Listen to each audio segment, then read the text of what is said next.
Welcome to the High Performance Edge, the podcast for contractors who lead with building science and want to turn that advantage into a stronger, more successful business.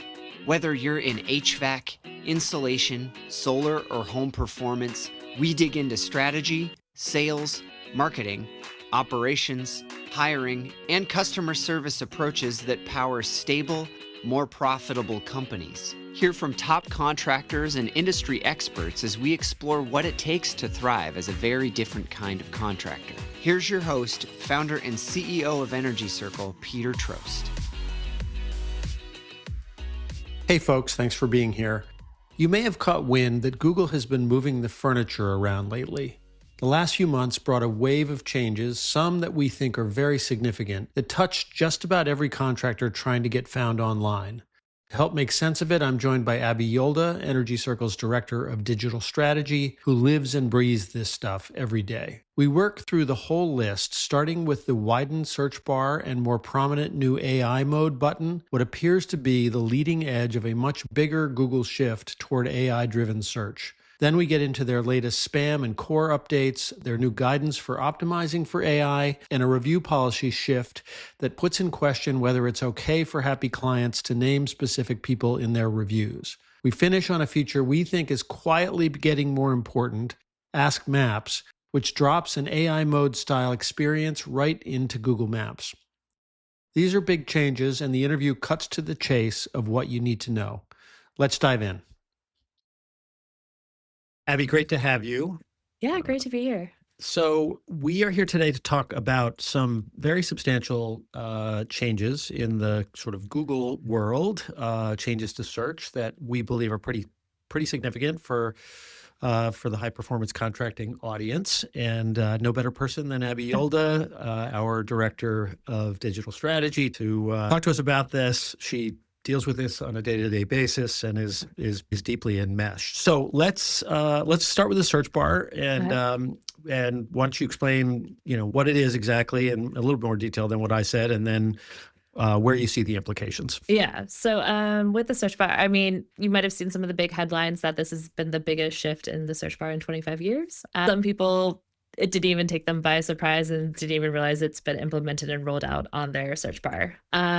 It's really making it more conversational as a search rather than putting in just a few keywords or a query. You could really expand a longer thought. You can also upload images, you can upload files, and you're going to have a choice. And Google is being a little bit more pushing this a little bit more, is the moving you towards AI mode. So you still have the option and choice between what is traditional search results, which is your SERP page, or going over to their more AI, the AI mode, which is more kind of conversational AI.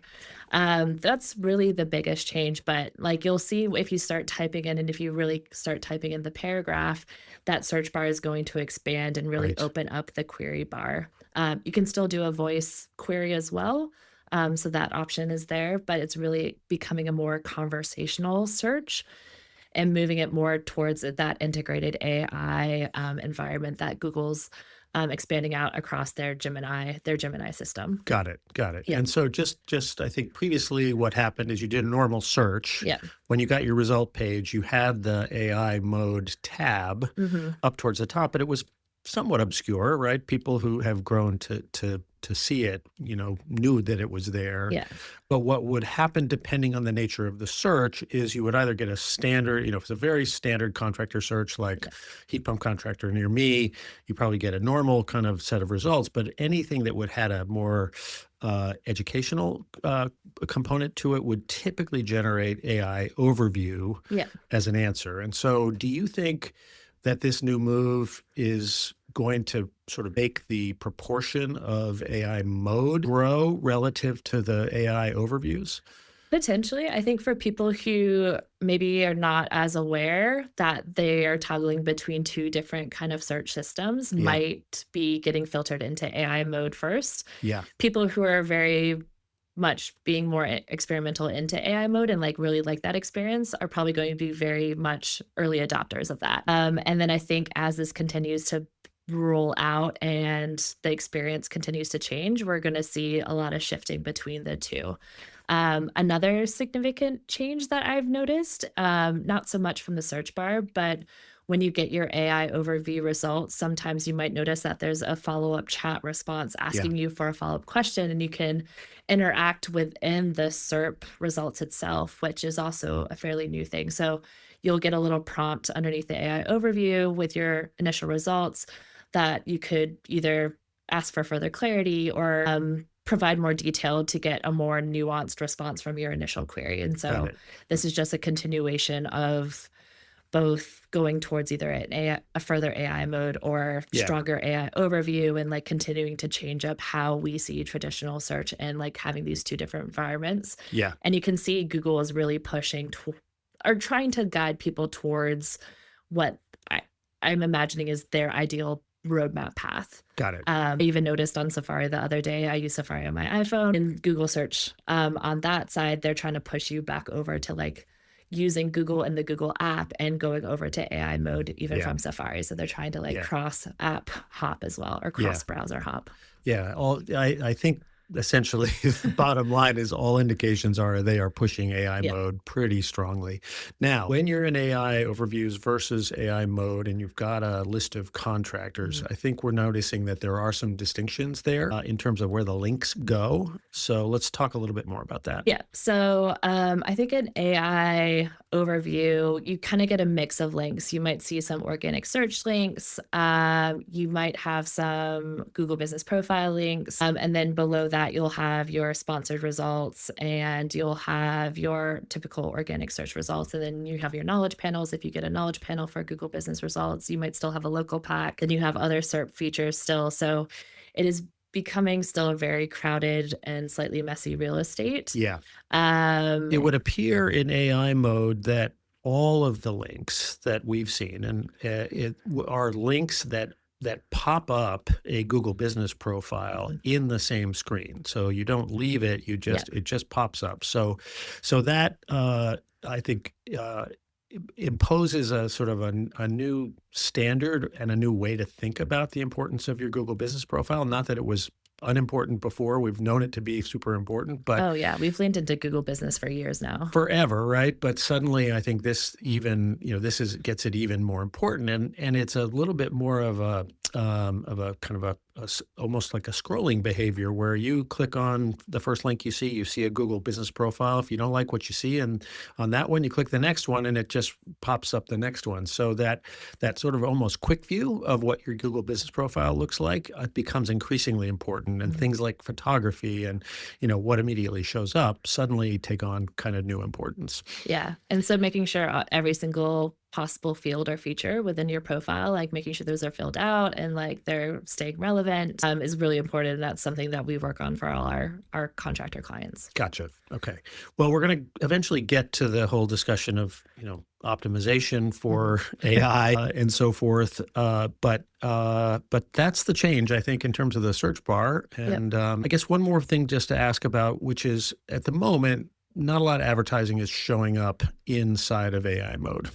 Not from my seat. I know AI overview, I think there are more sponsor opportunities happening there. And we know that you can also have sponsored links within the Google Map side as well. I know we'll probably get to this when we get to the Ask Map side, if there will be like sponsored opportunities within Ask Maps. Yeah. That's kind of, we're doing testing there. But I imagine like anything, there's going to be a rollout within advertising at some point if there isn't in these early phases. Yeah, if Google is as serious about AI mode as we are sort of leading us, we're talking about today, there is no way they aren't going to incorporate advertising into AI mode, right? They have to. It's the mother's milk of their revenue, and so they have to do it. So, but so far, not seeing a lot of advertising there.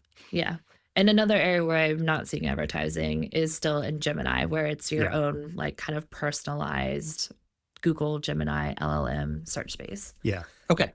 Well, that seems like a good segue to talk about the spam and Yeah. core updates. This is a little on the geeky Yeah, this side. is like So where why don't you bring us down to reality? So this is like areas where I like to pay attention to and see like how all these things kind of tie together. But earlier this year, I think it was in kind of early March, Google rolled out a spam update in under 24 hours. And then immediate following that, there was a big Google core update, which usually follows kind of good content guide and content outlines.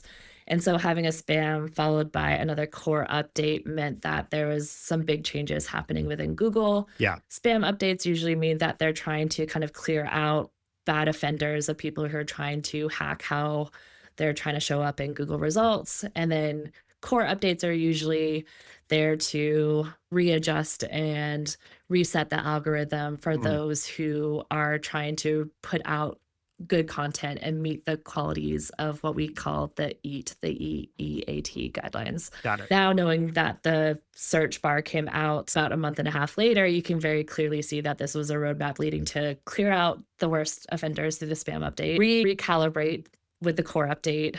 And then now we can see the roadmap of the search bar and their whole ecosystem of the search bar and AI mode and their AI overviews is this whole roadmap going forward of how they're trying to push forward their algorithm towards what kind of content do they want being returned in when people are having more conversational queries within their search ecosystem. Got it. So so many times the getting caught in a spam filter is sometimes an inadvertent thing. People just don't know. Is there anything that changed that is sort of we should give people a warning about? Nothing from like what we saw on our side. Like if you're doing black hat stuff, you probably are getting caught up in it. Yeah. We're always advising people to avoid those kind of black hat tactics. I actually wrote a blog about some of these like more egregious, particularly when it comes to AI and black hat tactics. Yeah.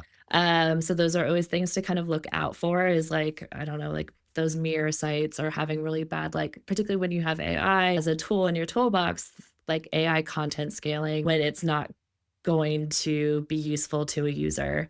These are like type of spam things that Google has policies and guides out there that they tell you exactly like what they don't want to see and what they're not going to reward in terms of their policies. So if you don't want to fall foul of Google, like they're not going to tell you every single factor, but they give you a good guide of not to fall into a bad spam update. So. Okay. Got it. And just in your tracking of traffic and so forth across our client base, have you noticed any significant changes since the update? Nothing significant there. We were monitoring as it rolled out. The core update took about 2 weeks to roll out. So we usually say like, let it kind of settle and then take another like two weeks plus a month to see like how things shift. We're also, for most of our clients, in that shoulder season as well. So that's another thing that we're thinking about when we're looking at a core update, plus like how the typical season impacts like what we're looking at. So nothing that really spiked our attention across the board on our side. Okay. But it's just something we're like paying attention with as many changes that are rolling out across digital marketing and across Google, like, or anything that might be like changing of how people are searching or what queries might be changing.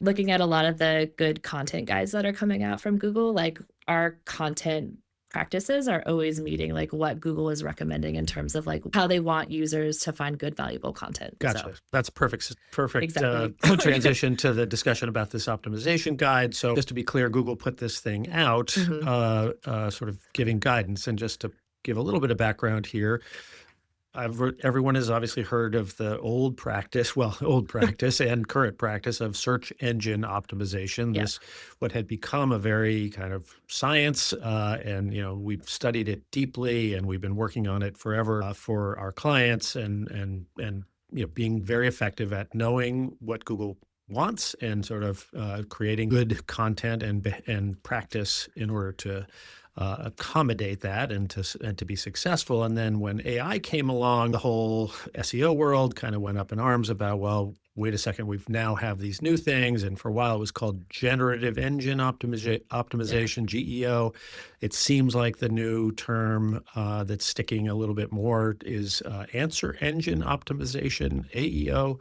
At Energy Circle, we made the decision right at the very beginning to just merge these services because we do see a lot of similarities in them. And so for no extra cost, we're doing it all on behalf Yep. of clients, Energy Circle clients. So I think, the really good news was that what came out from Google in terms of their guidance was very in line with the way we have been approaching it. So why don't you build on that a little bit? Yeah. So this optimization guide that came out, it came out on May 15th, so pretty new, but they were really saying that SEO at its core and its fundamentals still exist and is still very much important. And it was kind of saying, like, don't fall for a lot of these traps or Yeah. hacks that a lot of people within kind of our industry, as in digital marketing industry, don't fall for that shiny object of like chasing after what people are kind of going after these hypotheses of what a good AEO or GEO strategy is. Like Google was saying, like, stick to what good SEO is in terms of like good structured sites, good structured content, and think about good quality content that meets what the users are that meets the user needs. Got it.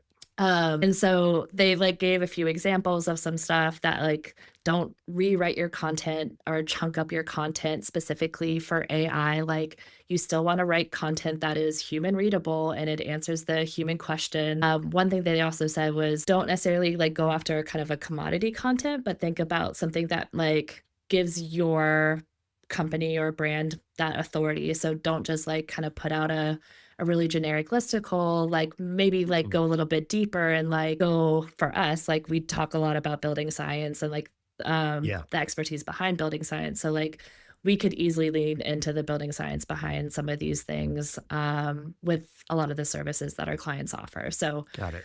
that's a lot of the content we've been producing for years. And so Yeah. we've always been on the right track for that. A few more examples that they said was you don't need to, there's no like magic, what we call schema or structured markup.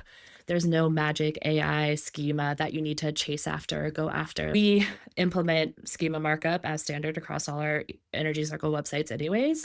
We go after the like local business schema markup. If we have FAQ sections, we'll usually have FAQ section markup. So we have the ones that make sense. And so we're continuing to implement that. But you'll probably will see articles out there that, oh, the new AEO or GEO thing is you have to have all these like chunked up pieces of content with specific schema, like specific snippets wrapped in schema. And Google is saying, no, do not go after that. Do not write your content specifically for AI. Do not chunk up your content in that way. Got it. And also still do not do spam content either. So don't use AI tools to like produce content at scale. That is not going to have any valuable content to that user. Like, Got it. yeah. Got it. Okay.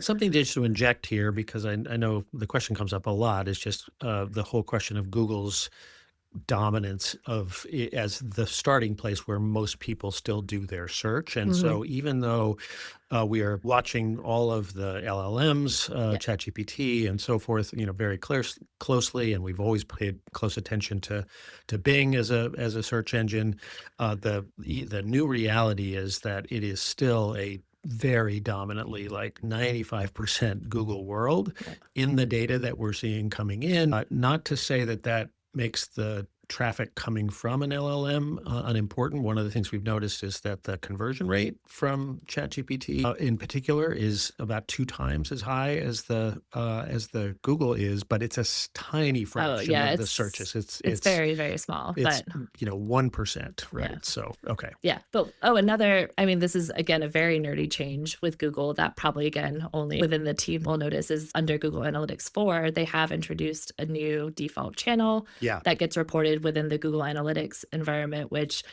is now going to separate out traffic sources that come in from ChatGPT or Gemini. So it's going to like help organize those away from like organic search or other channels. Yeah. And it's going to group them under what is going to be called like AI assistant. So Got it. they're starting to realize that traffic is coming in from these sources, and they're finally taking a step to kind of reorganize their default channel groupings. Got it. Okay, good. Well, let's go to the review policy Yeah. changes. And because I was at the Clean Energy for Homes conference in New Mhm. York last week, and standing up in front of a room full of contractors, there's a lot of consternation Yeah. about this particular thing. So why don't you explain it and talk about why we're not all that worried about it? Yeah. So one of the big updates to the Google review policy, and again, like a lot of the criticism of this was Google wasn't thinking about service-based companies when Yes. this got rolled out, was the two biggest ones that are going to impact our contractors is that you shouldn't be soliciting reviews and asking for the contractor's name within that review, and you shouldn't be incentivizing the collection of those reviews for, like,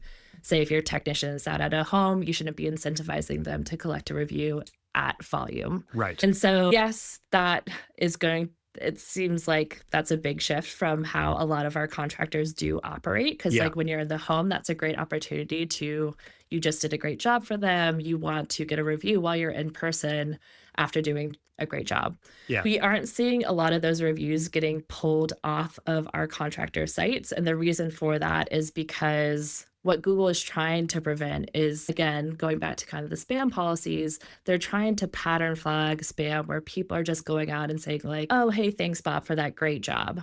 Like, it's where Yeah. companies are trying to specifically manipulate Google review volume with spam reviews that try to make it sound like it's a real review, but it's really not a review. Where you actually have somebody saying, like, hey, thanks, Jeff. Like, they came into my house, they wore booties, they like spoke to everybody in my household, they did a Yeah. blower door test, they walked me through all my pricing options. I've now found X amount of savings on my energy bill. Like, if somebody is describing a really unique and unbiased opinion about Yeah. your service, that type of review is never going to get flagged down by Google Got it. because that's not a pattern that's going to be Nice. flagged by like the Google's based algorithm. It's Yeah. the like high spike in volumes that all say like, Right. thanks, Bob, thanks, Bob, thanks, Bob, with like 5 Bob was stars. Bob was great. Sorry, Bob was great. Sorry for any Bobs out there. But Okay. Yeah. So I think this is of interest, to a lot of high performance contractors because whether you ask for it or not, there was a pretty strong tendency to mention the quality of the people that were in there. And so as Abby said, we're going to watch this really closely and make sure it's only a week old, if even that. And so we'll be very mindful of whether anything starts to get filtered. But at the moment, it's pretty rare that folks in our sphere have that sort of super patterned yeah.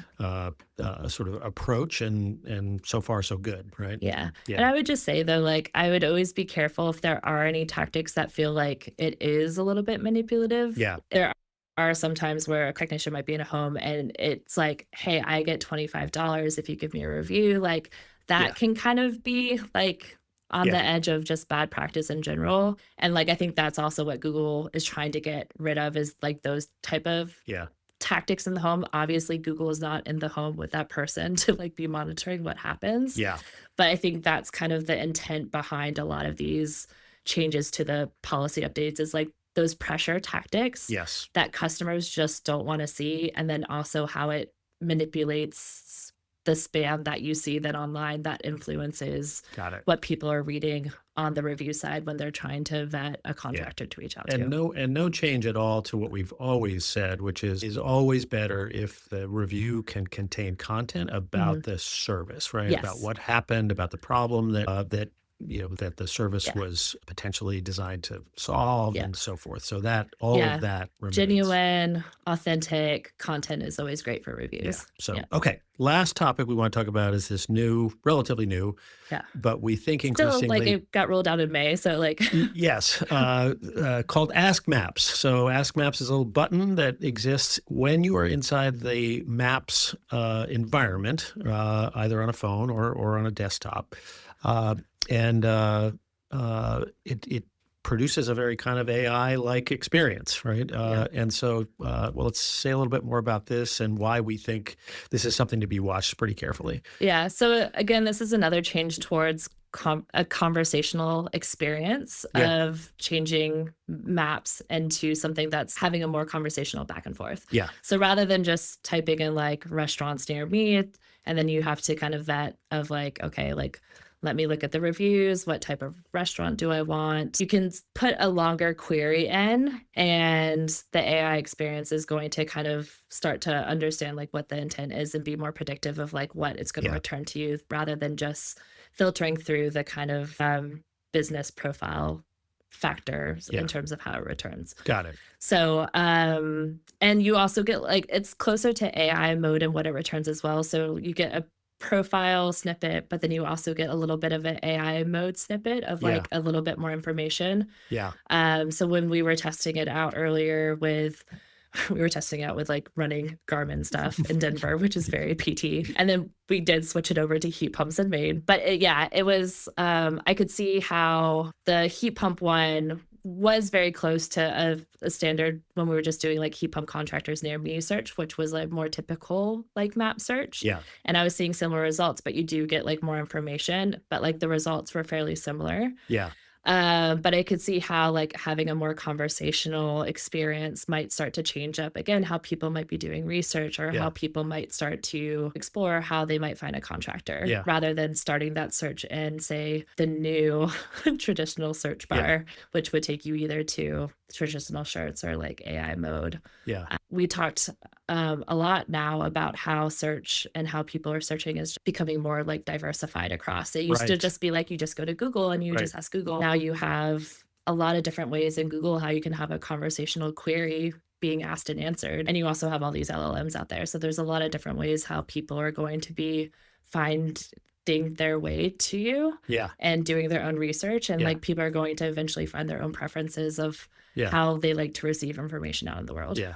It's really obvious, I think, that to me anyway, that this, the experience you have when you are in that truly kind of local search thing, I'm looking for a restaurant nearby, and you can really make your query very detailed about it's got to be gluten-free and it has to be this price point and it can't be this far away. Like that is going to be incredible. But I think it's a little counterintuitive that many people would be using this for contractor search, would start in maps. And so we have a little bit of data on this in terms of how much is already happening even before AI mode, right? So share a little bit of that. Yeah. So we were taking a look at some of our contractors across the country and like looking at Pacific Northwest, particularly in this one area where it's leans heavily towards an older retiree community. A lot of the search for, I would say, more kind of traditional contractor, not solar, was, I would say, about probably skewed closer to like 30-40% in maps versus like traditional search. But when you got into like more, say, East Coast, Mid-Atlantic,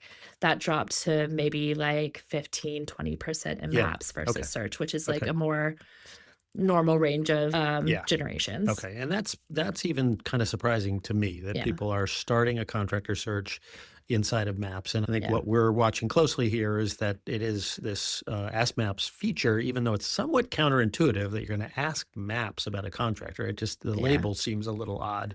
Yeah. But it is a really good experience. And I imagine the roadmap here is, and like, I know we've been looking at the like different pill filters of like who has online estimates and like pricing features. You can see the roadmap is leading to where you can like book services and like book directly through Google eventually. So I can see like how this is continuing to like build an all-in-one, starting from a conversational query all the way through to like a holistic experience that they're, because I know on the restaurant side, that's like what they're trying to lean towards is like, we can handle booking reservations for you and like moving it towards there. Like I can see the roadmap ahead of us of where this will eventually be going in terms of conversational search to finding contractor services and booking contractor services. And so like we're going to be working with our contractors on this roadmap. Awesome. Abby, thank you so much. Most importantly, thank you for living, eating, and breathing this stuff so that the rest of us and our industry can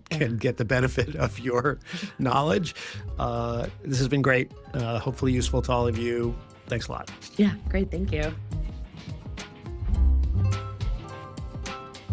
The High Performance Edge podcast is brought to you by our company, Energy Circle, the marketing agency that for 15 years has served the most successful high-performance contractors in the country. Curious about whether we might be a good fit for your marketing and website needs? It begins with a no-obligation, no hard sales discussion of your business and goals and an honest assessment of whether we can make an outsized impact on your company. Check out energycircle.com or email me directly at peter@energycircle.com.